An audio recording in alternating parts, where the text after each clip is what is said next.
Silent Ponyville by Jake Heritagu. Warning: Grimdark. Listener discretion is advised. Chapter 1. Pinkie Pie's eyes shot open. Her face was buried in a pillow, stained from her tears. She quivered as she very gently tried to lift herself up from the bed. She was afraid of seeing her bed soaked, covered in blood, evidence of a horrific deed she had committed. However, her bed was dry, only her pillow stained with tears. She gently placed a hoof to her face, feeling the fresh tears on her cheek. She shivered as the hair moved to cover her eyes, still in shock at the sights she had seen. How could I? The vivid images of the nightmare she had just slept through came back in her mind. Horrific cries rang vividly in her ears. Her coat soaked with blood. The feel of slicing open another living being. It felt so real. Pinkie Pie shook her head viciously, trying to remove these thoughts from her head. Why am I having these dreams? She rammed her hooves into her forehead, trying to stop the images that were assaulting her. For the past 2 weeks, she had been having restless nights of sleep. Every night had been a nightmare, each growing in severity with each episode. The first dream hadn't been too scary. She was just attacked by a monster. She had shrugged it off easily, and she had had a normal day after it, but from there the monster changed. One night, she was attacked by the Pony of Death, who wanted a soul for damnation. Another night, it was a faceless, slender pony, whose presence quaked her very being. Then the next night, she suffered from a disease and starvation as her body had begun to rot, but was denied death from the pain. She could handle those dreams. They weren't real, after all. A good party with her friends made all those scary thoughts go away. She tried changing her diet for a day to see if the bad dreams would go away, and it worked for a night. But only for a night. The next night she had dreamt of being a monster, one with sharp teeth and claws. She was the monster that had attacked and eaten her the night before. She still remembered the gagging taste the dream had left in her mouth. The next dream had her terrorizing ponies throughout Ponyville. She'd wrecked homes, crops, products, and lives. And then the next night, she attacked each of her friends. She could feel the berserk rage of the monster as it had slashed and tore them apart. Indiscriminately. However, she took solace in their deaths being quick and painless. Her friends didn't suffer from her attacks. But the dream last night was different. It was personal. She was a monster again last night, but it was so different. She was just herself. No fangs, no claws, no berserk rage, but a monster just the same. In the dream, she had captured her friend, her dearest friend, Rainbow Dash. She had taken sharp objects, and Pinkie dashed into a bathroom before emptying the contents of her stomach into the toilet. As the vivid images of what she had done in her dream flashed before her once more, she felt wretched. How could her mind even come anywhere close to thinking of such horrible things? Horrible, horrific things. She loved her friends. She loved them more than the sun, than her sweets, than her parties, than life itself. Especially Rainbow Dash. Rainbow Dash was the coolest, most awesome, fun-loving pony she'd ever met. If she wanted to just hang out and have fun, or pull some pranks, or share some sweets, or help to throw a great party, it was Rainbow Dash who was there for her. She wiped her mouth as she groggily looked at herself in the mirror. Her mane was straight, eyes bloodshot with bags under them. Her coat was dull with a sickly look, and she was breathing quite heavily. She looked terrible. She ran some cold water and repeatedly splashed her face with it. She really, really, really wanted to go see Rainbow Dash. She had to know she was okay, but at the same time, she couldn't do it until the memories of that dream had faded some more, and she had to get out of Sugar Cube Corner for the day. She wouldn't be able to hold back any more of her stomach if she even smelled a cupcake. Pinkie tried to stay in the shadows of the buildings as she quietly walked through Ponyville. The fresh air and warm sun weren't any comfort today. She didn't want to look at any pony either, worried their faces would trigger another flash of the awful images in her mind. She had nowhere in mind to go. She had to wander, had to get away from Sugar Cube Corner, from her room, from anything that would remind her. She looked up and around. She lost track of how much time had passed since she started her little trek, thankful no one had stopped to ask her why she was acting so differently today. She knew the other ponies had started to notice dips in her cheeriness. Ever since the dreams had started, she'd been throwing more parties than ever before. But more and more, they weren't enough. Twilight had even asked her if something was the matter, and she'd done her best to reassure her friend. Wait. Twilight! Twilight was a great magical pony. If anybody could figure out a way to stop these dreams, she did. She winced at the idea of having to tell Twilight all about the horrific things her mind had imagined about her and her friends. But maybe she wouldn't have to. Twilight might find a solution without having to know what she'd been dreaming about. She picked up a pace, running straight for the library. It didn't take her long. She figured her body must have been taking her there by instinct. It did have a funny way of working that way. She ran to the door and knocked a little frantically, and it didn't take long for the door to creak open. "Oh, hey, Pinkie Pie," Twilight said, surprised but happy to see her friend. "Is this an invitation to a party again?" Twilight stopped as she blinked, noticing the distressed look of her friend. "Are you all right, Pinkie? You don't look so good." No, I'm not good, Twilight. Can I come in?" Pinkie asked, minding her manners for once. "Of course, Pinkie, please, make yourself at home," Twilight said quickly, offering her friend hospitality. "Thank you." Pinkie spoke softly as she quietly trotted into the house. She quickly headed for the table in the center of the room, and sitting on one of the red velvet pillows before it. She rested her head on the table, closing her eyes as she took a soft sigh to try and relax. "Can I get you something to drink? Perhaps some hot chocolate?" Twilight asked, remembering her friend's favorite beverage. "No sweets, please. If you have some coffee, that'd be great. No cream or sugar," Pinkie softly groaned. "No sweets?" Twilight asked in shock. "Oh my, this really is serious," she realized as she quickly prepared her friend the hot drink she requested.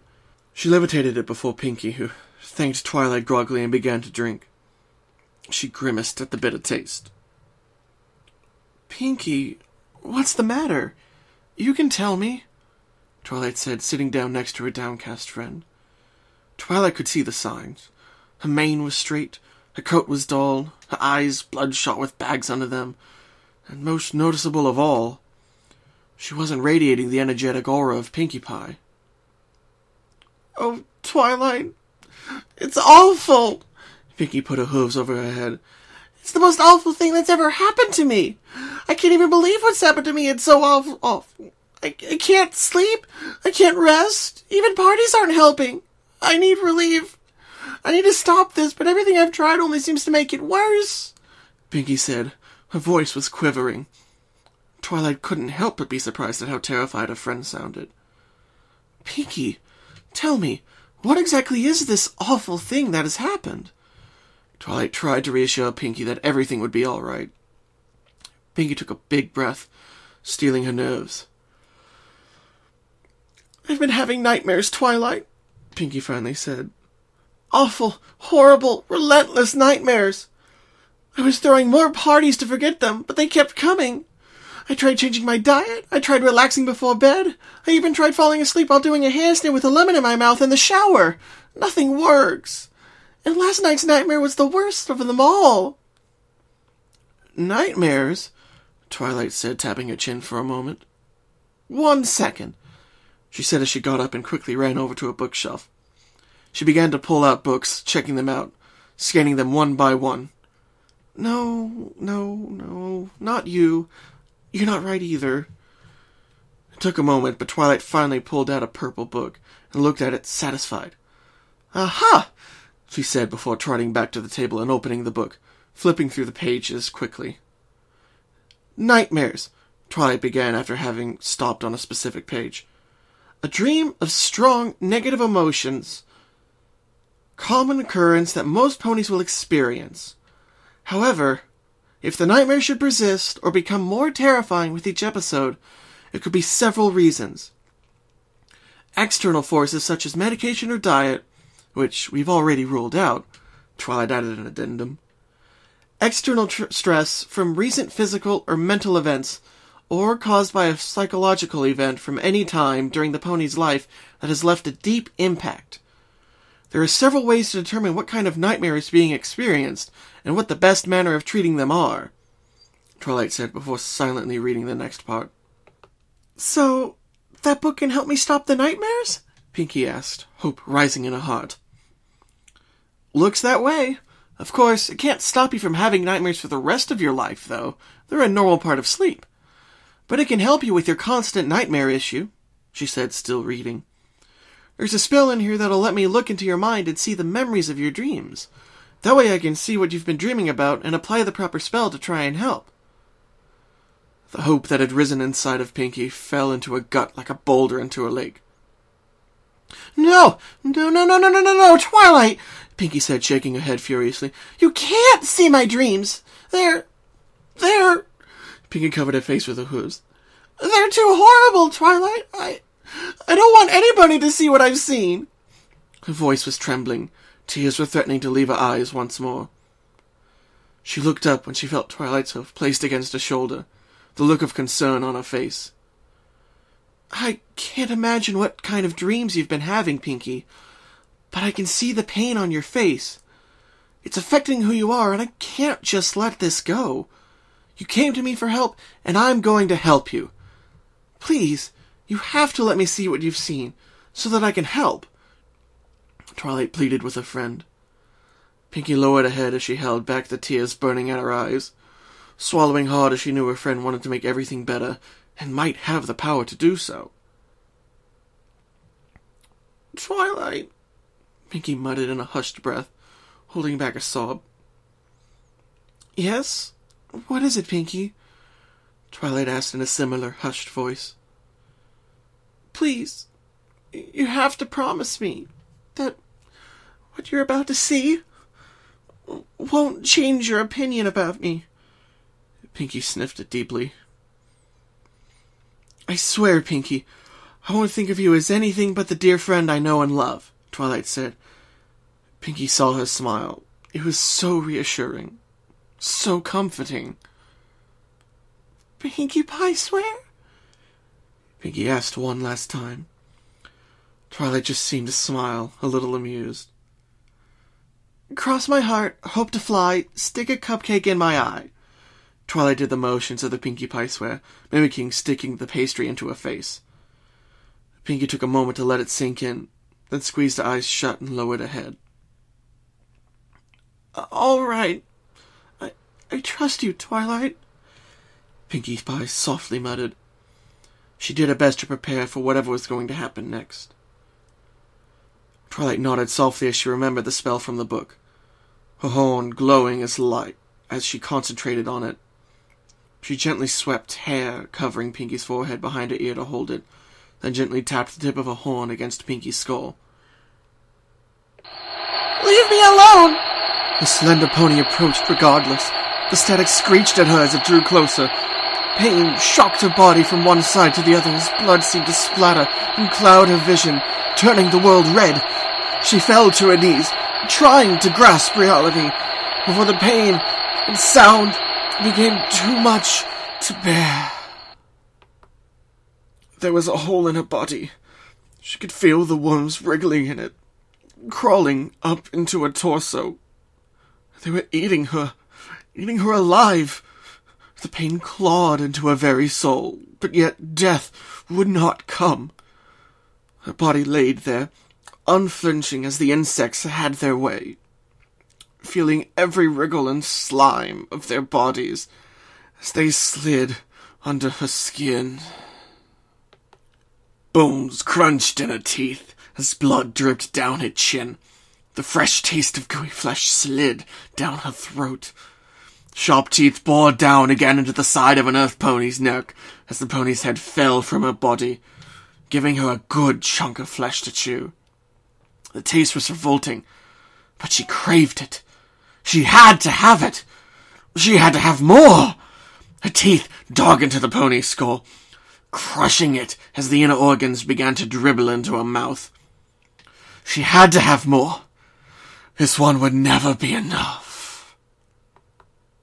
The screams had died down for now, but they wouldn't last for long.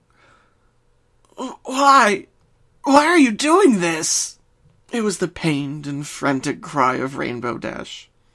She could see her tied down to a table, wings already sawn off by her own hooves. Oh, Rainbow Dash, every pony dies sometime. Her voice betrayed her as she pulled out a scalpel. It's a simple concept, really. You just have to think. Did my life mean anything? Did I die with a purpose? Will my memory be left when I'm gone? All are important questions, you see. She walked towards Rainbow Dash. She could feel the murderous intent grasping at every fiber of her being. But... Rainbow Dash hiccuped through the pain and tears. I won't have died for a good purpose. If you kill me... Rainbow sobbed. How could you do this to me? She raised a hoof and petted Rainbow Dash's face. She leaned in close to her. There was an attraction she could never describe as having felt before. Her breath was hot, and her body betrayed her mind. Oh, Rainbow Dash, if you don't know the reason by now, you'll never understand. This is just how things have to be. She stepped back from her prisoner. Rainbow only looked more confused, but she would rectify that look. She gripped a scalpel and placed it at the base of Rainbow's hip and sliced down her leg. Pain overtook Rainbow's face and voice as she began her delicate slicing operation. After all, she had to prepare the ingredients to be just right. Twilight stumbled back. Her head kicked back instinctively, wanting to escape from the horrors inside of Pinkie's mind. Twilight crashed into a bookcase, causing a cascade of books to fall onto her. She was breathing heavily, frantic and panicked. The spell had only taken a few seconds to complete, but the rush of all the dream memories flooded her all at once. Those dreams, they were horrific, so real. She'd felt everything in those dreams, even though dreams should not normally contain such vivid feelings. The monster that attacked her, the feel of bugs crawling all throughout her skin and organs, the gagging taste of flesh in her throat, the torture, the act she had committed. She wanted to vomit. Twilight? Came a scared, timid, almost hushed voice. Twilight snapped from her thoughts and looked up at her pink friend. She was trembling with fear as tears streamed down her eyes. I was right. These were the dreams Pinkie was having. The dreams that were terrifying her. The dreams that she had come to her for help with. Pinkie, Twilight finally muttered, swallowing back her own emotions and stomach contents. I had no idea, she said shakily, getting to her feet and slowly walking back to her friend. She had to be strong now. Twilight, Pinkie sniffed through her sobs. I'm so sorry you saw them. She closed her eyes, gasping for air through her sobs. Twilight quickly moved next to Pinkie, taking her into an embrace to hold her tight. Pinkie cried desperately into Twilight's shoulder, and Twilight held her dear friend, making sure she knew she had all of her support. The images may have made her stomach twist, but a friend was more important than that. It's okay, Pinkie, Twilight said once Pinkie's sobs had started to calm down. I can see how much these dreams have been eating at you. The Pinkie in those dreams is not you, so we just have to figure out why you're having them, Twilight said, letting her friend know that she had in fact kept her promise. The Pinkie in her arms was doing nothing like the Pinkie that had appeared in her dreams. Pinkie slowly nodded her head in agreement, before finally being able to stop her tears and let go of Twilight. Twilight turned to her book and flipped a few pages. Since we know it's not your diet, we need to determine if it's because of recent events, or if it's something much deeper in your psyche. So, let's start there. When did the dreams start happening? Well, Pinkie rubbed her face, trying to dry it some. The dreams started about a few days after the Grand Galloping Gala, and they've been happening about every night for the last 2 weeks. They didn't happen one night after I did change my diet, but then they just came back the next day, Pinkie said, trying to recall how often she had them. Well, the gala was a pretty big incident. You certainly seemed fine at the donut shop, but what about after that? I know you said you had some business to attend to before you headed back to Ponyville, so we didn't see you again till we were heading to the chariot, Twilight wondered. Well, after I'd spent time with you guys, I went and met with my sister Octavia. She was the one playing the cello on stage during the gala. She was the main reason I was able to get away with my music antics while I was there. I wanted to go thank her for helping me try to liven things up, Pinkie said, recalling the night. She was a little mad at me at first for the mess I'd caused, but she forgave me, and we ended up having a very fun chat about what we'd both been up to since we'd left the farm. After a little while, it was time for me to go, so we promised we'd keep better in touch. Twilight pondered this. Do you think it was that meeting with your sister that started the dreams? Twilight asked curiously. I wouldn't understand that if she did, Pinkie said, putting a hoof to her chin in thought. We had fun that night. There wasn't anything that she said that was negative. Have you gotten a letter from her yet? I did get one, but it was just letting me know that she was going to be performing a concert in Philadelphia. She said that her band was touring around, so that if I wanted to send her letters, I'd have to address them to her band, since the mail carriers know where they'll be, Pinkie said, tilting her head in thought. Again, there was nothing negative, though. Well, what about the last 2 weeks, then? You seemed mostly fine, other than a few instances where you weren't as chipper, Twilight said, remembering Pinkie Pie as a little less hyper than usual the last few days. She certainly could understand why now, though. No, nothing significant.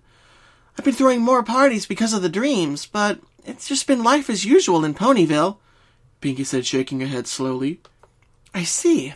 Twilight went back to consulting her books, scanning the pages of the book, flipping through some more, looking for what would be the best to handle this. Here we are. It's another spell. This one is called the Mind Delve. Its intention is to find the source of your problems.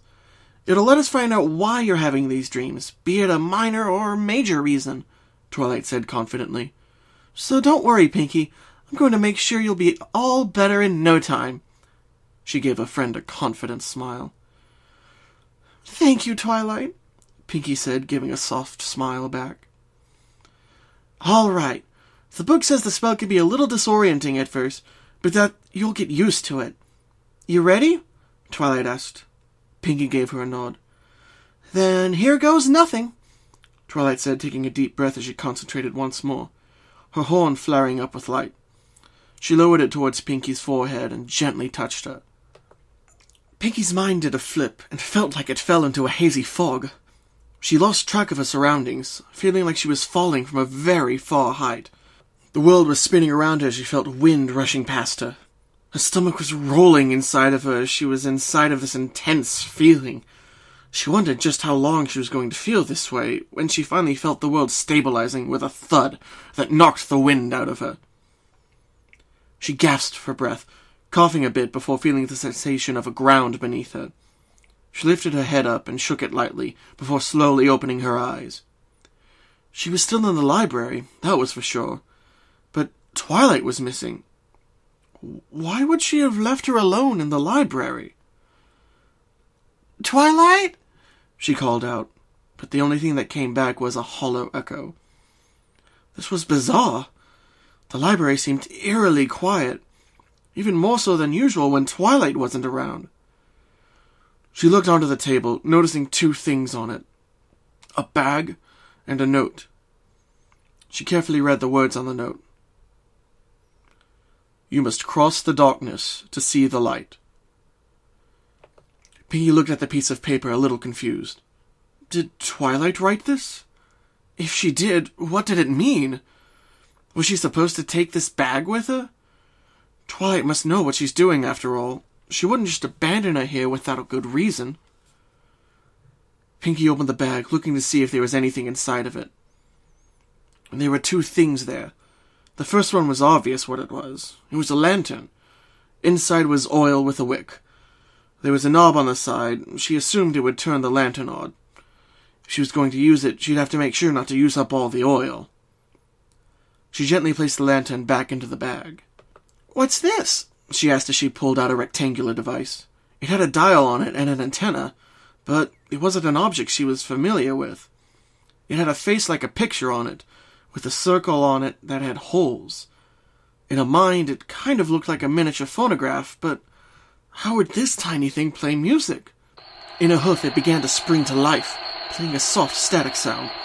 Pinkie dropped it, surprised by the sudden sound. She stared at it as it buzzed.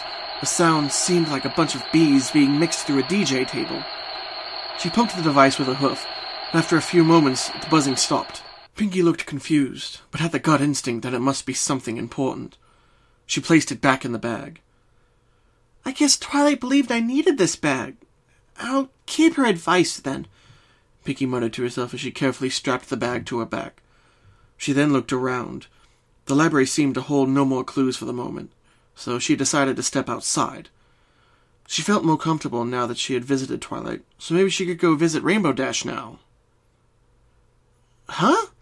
Pinkie said, stopping short of a few feet out the door. A thick fog had fallen all around Ponyville. It was so thick she couldn't even see anything more than a few feet in front of her. She started to shiver as a wind blew by. The temperature had fallen a significant amount. "What's going on?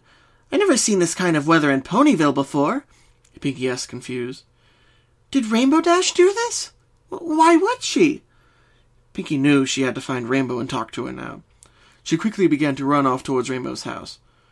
She was in full gallop, when she suddenly realized she had to come to a full stop. She skidded along the ground and stopped along an edge, a few pebbles getting kicked loose and falling in front of her. There was a gigantic chasm that had never been in Ponyville right before her. It cut right down the road to Rainbow's house. In fact, it cut off the entire way outside of Ponyville if you didn't have wings. "What's going on?" she asked as she stared into what seemed to be a bottomless pit.